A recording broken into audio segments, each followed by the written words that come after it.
Hello everyone. Good morning to all. Greetings from Shri Sahakekar College Devgad. I am Professor Rashmi Hirlekar and welcome to the session Human Resource Management.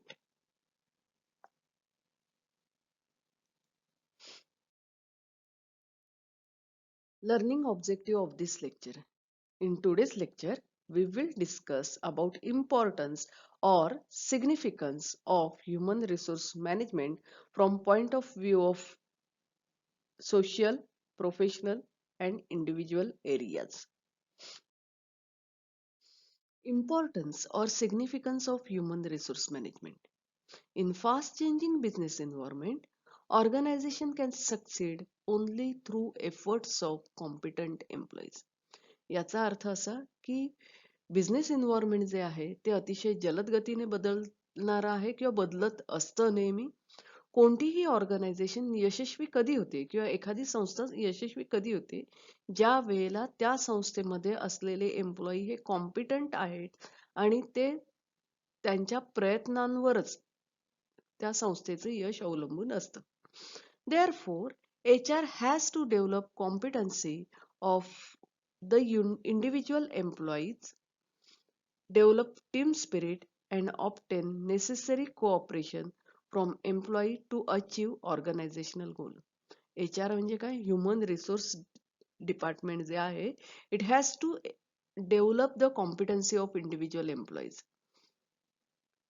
म्हणजे वैयक्तिक जे employees आहेत त्यांच्यामध्ये competency develop करण्याचं काम HR डिपार्टमेंटला करावं लागतं. They have to develop team spirit among them and obtain necessary cooperation from employee to achieve organisational goal. Employee कडनं सहकार्य मिळवणं हे काम HR डिपार्टमेंटला करावं लागतं.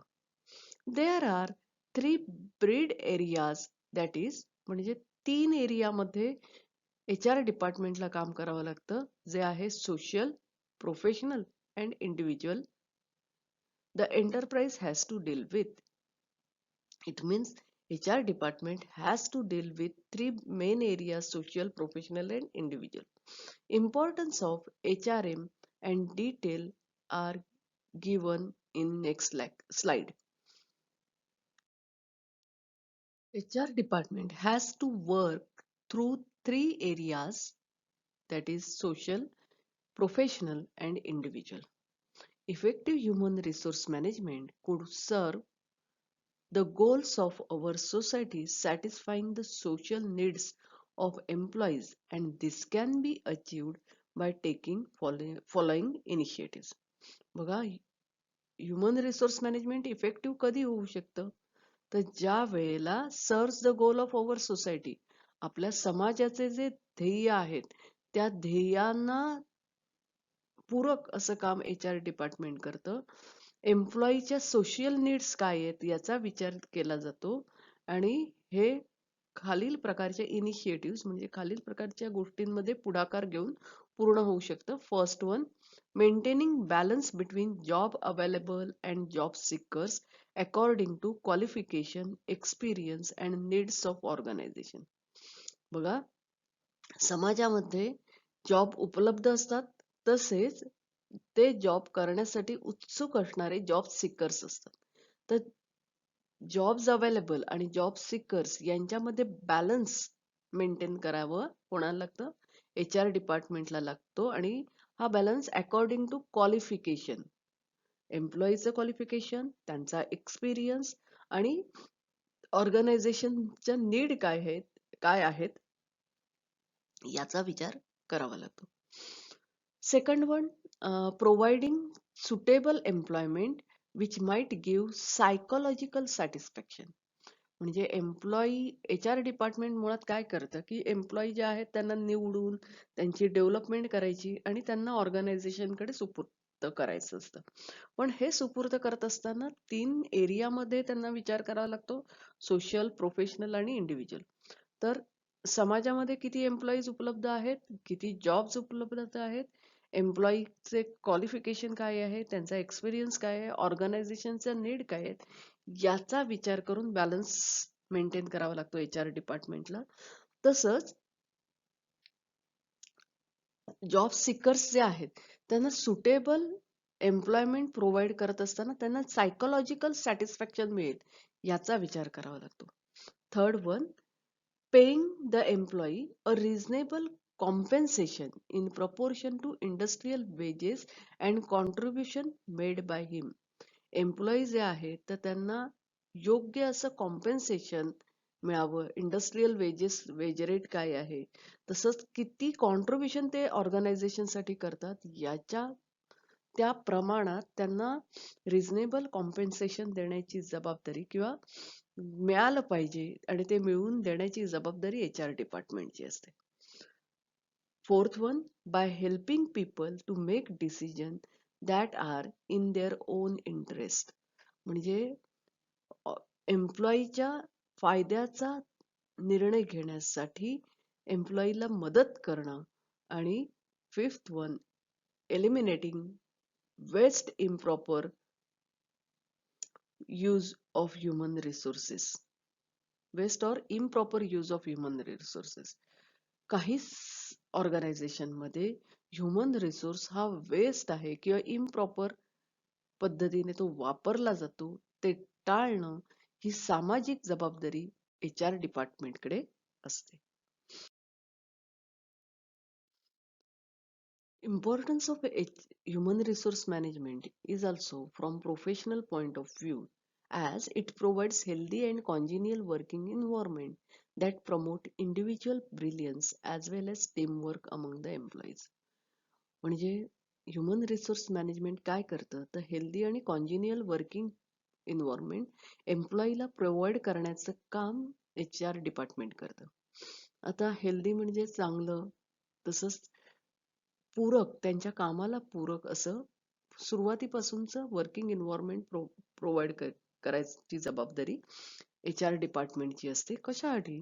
To promote individual brilliance as well as team work among the employees. Employee मध्ये individual brilliance आणि टीम वर्क प्रमोट करण्यासाठी. आता हे करण्यासाठी what HR department has to do? HR department has to do following. First, maintaining dignity of employee as a human being. आपण factors of production मध्ये 4 factors of production आहे तसं आपण म्हणतो लँड, लेबर, कॅपिटल आणि मॅनेजमेंट. तर त्याच्यात labour जो आहे किंवा 5M मध्ये एक मॅन हा अतिशय महत्वाचा, म्हणजे मनी, मशीन इत्यादी जे आहेत त्याच्यात मॅन हे एक महत्वाचा फॅक्टर्स ऑफ प्रोडक्शन आहे. आणि माणसाला फॅक्टर्स ऑफ प्रोडक्शन किंवा जसं आपण मशिनरीचा वापर करतो किंवा पैशाचा वापर करतो तसा वापर माणसाचा करून चालत नाही. त्यामुळे maintaining dignity of employee as a human being. Second, giving maximum opportunities for personal development. त्याच्या वैयक्तिक डेव्हलपमेंटसाठी जास्तीत जास्त संधी देणं. Third, providing healthy relationship between different work groups so that work is effectively performed. Relationship, healthy relationship provide करणं वेगवेगळ्या ग्रुपमध्ये जेणेकरून चांगल्या प्रकारे काम होईल. Fourth one, developing knowledge, skills and attitude of employees.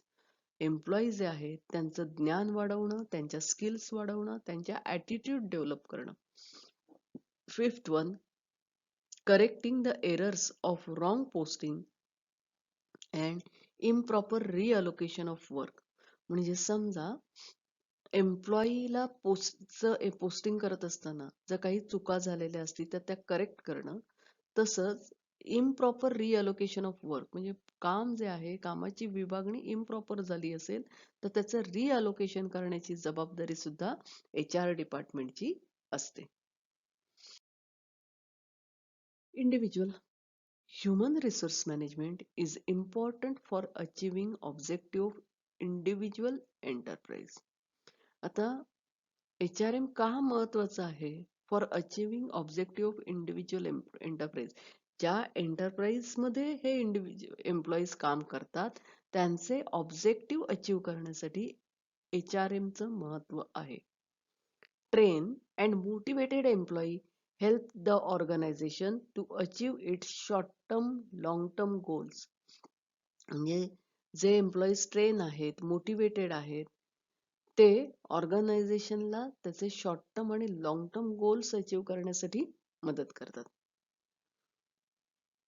This is possible by first developing right attitude among the employees.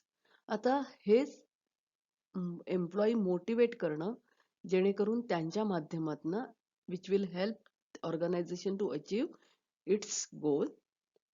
How this can be done? कसं करता येईल हे?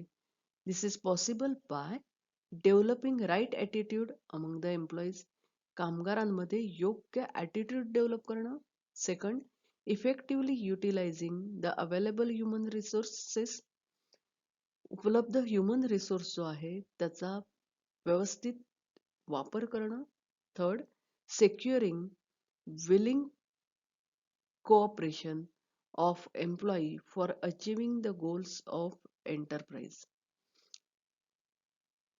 म्हणजे एम्प्लॉई जे आहेत त्यांच्याकडून सेक्युरिंग विलिंग कोऑपरेशन, म्हणजे ते जे ऑर्गनायझेशन मध्ये काम करतात ते विलिंगली कोऑपरेट करणं.